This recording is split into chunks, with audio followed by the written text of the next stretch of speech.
ভারতের তীব্র দাবদাহে মানুষের পাশাপাশি অতিষ্ঠ পশু পাখিও। দেশটিতে প্রতিদিনই হিট স্ট্রোকে মারা যাচ্ছে অসংখ্য পাখি। দেখা দিয়েছে পানি শূন্যতা সহ অন্যান্য রোগও। সবচেয়ে আশঙ্কাজনক অবস্থা কবুতরের। এমন অবস্থায় পাখিদের বাঁচাতে নানাবিধ পরামর্শ পশু চিকিৎসকদের। স্যান্ডেলিনা সো, রূপচর্চায় আভিজাত্য।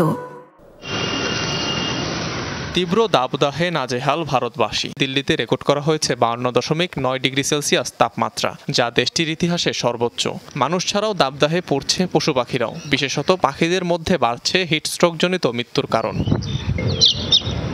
তাপমাত্রা বৃদ্ধি পাওয়ায় পানি শূন্যতার লক্ষণও দেখা দিয়েছে পাখিদের মধ্যে। অসুস্থ হয়ে প্রতিদিন মাটিতে পড়ে যাচ্ছে শত শত পাখি। এদের মধ্যে সবচেয়ে বাজে অবস্থা কবুতরের। প্রচণ্ড খরতাপে টিয়া, ঈগল, পেঁচা জাতীয় পাখি আক্রান্ত হচ্ছে নানা রোগে।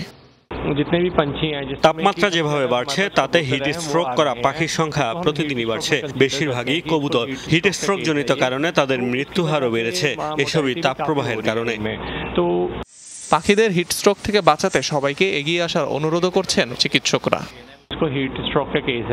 অসহায় এসব পশু পাখিদের বাঁচাতে সবাইকে এগিয়ে আসা উচিত। আমাদের মতো তাদেরও প্রাণ আছে, আমাদের মতো তাদেরও পানি আর খাদ্যের প্রয়োজন হয়। হিট স্ট্রোক থেকে পাখিদের রক্ষায় বাটিতে করে বাইরে পানি রাখা উচিত।